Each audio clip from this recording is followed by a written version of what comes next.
Rizal pilih kasus yang keempat ya. Saya bacakan. Pak Budiman merupakan guru matematika di SMP Karunia. Pak Budiman dikenal sebagai guru yang rajin, ramah, penyabar, dan disukai banyak murid. Suatu hari, Pak Budiman sedang mengajar di jam pelajaran pertama di kelas 8A. Tiba-tiba datang orang tua salah satu murid kelas 8A, Abdul. Di depan pintu kelas 8, Pak Anwar, ayah Abdul, mengacungkan parang sambil berteriak dan memanggil-manggil Abdul agar segera pulang untuk ikut panen ikan di tambak. Sontak Pak Budiman merasa kaget dan takut. Demikian juga dengan murid-murid yang lainnya. Abdul hanya bisa menangis ketakutan dan bersembunyi di pojok kelas sambil berteriak tidak mau pulang. Jadi anaknya tidak mau pulang ya Pak ya, disuruh pulang, ayahnya tidak mau pulang. Dalam situasi dan kondisi seperti itu, apakah yang akan dilakukan Anda seandainya Pak Rizal sebagai Pak Guru tadi? Bila Anda berada di posisi Pak Budiman, nah, posisinya misalnya Pak Rizal, bayangkan Pak Rizal itu Pak Budiman, lalu didatangi salah satu orang tua murid bawa golok marah-marah ngajak pulang anaknya, tetapi anaknya tidak mau. Keputusan apa yang akan diambil oleh Pak Rizal? Dan pertimbangannya apa Pak keputusan itu? Oke, terima kasih Bu Inga atas waktunya. Menurut hemat saya untuk keputusan yang bisa diambil Pak Budiman sendiri itu pertama menghentikan dahulu langkah dari ayahnya Abdul.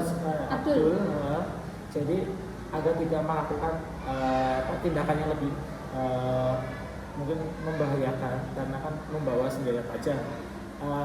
Selanjutnya diajak berbicara dahulu di ruang kepala sekolah.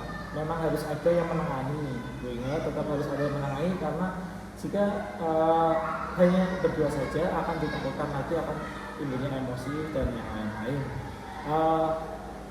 Setelah adanya musyawarah di ruang kepala sekolah, disaksikan kepala sekolah beserta ada saksi-saksi, ditawarkan dahulu ke anaknya, silakan karena untuk saat ini silakan bisa ikut dahulu untuk ke ayahnya, apakah mau ke ayahnya atau tidak. Kalau memang dari guru boleh silakan, nah, apakah mau ikut ayah atau tidak.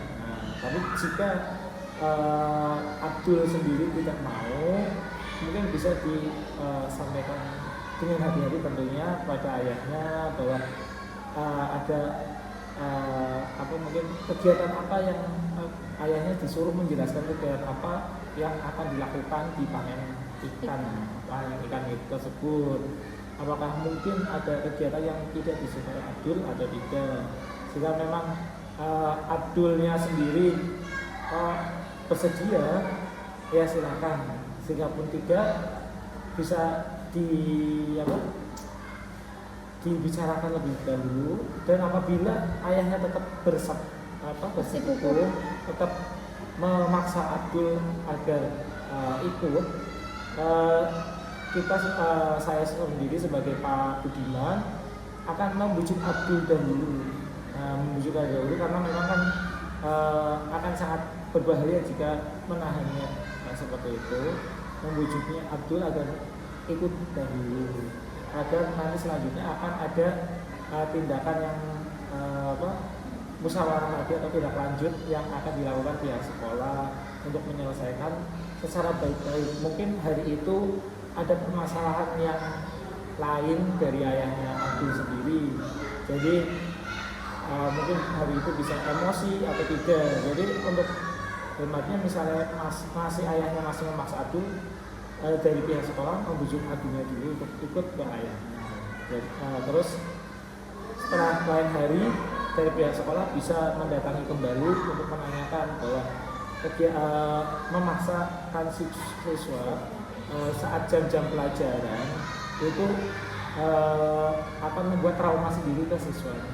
Alangkah lebih baiknya dan diberi nasihat yang baik juga dengan cara yang baik kepada ayah Abdul, agar jika mungkin ada kegiatan-kegiatan bisa setelah pembelajaran atau yang lain seperti itu. Sepertinya tidak harus melalui pihak-pihak yang berwajib seperti itu. Insya Allah dari sekolah sendiri bisa menangani itu secara kekeluargaan ya. Iya. Di situ berarti menurut Pak Rizal itu posisi ini kan ini Pak Rizal sebagai Pak Budiman mengalami dilema ya pada waktu itu ya.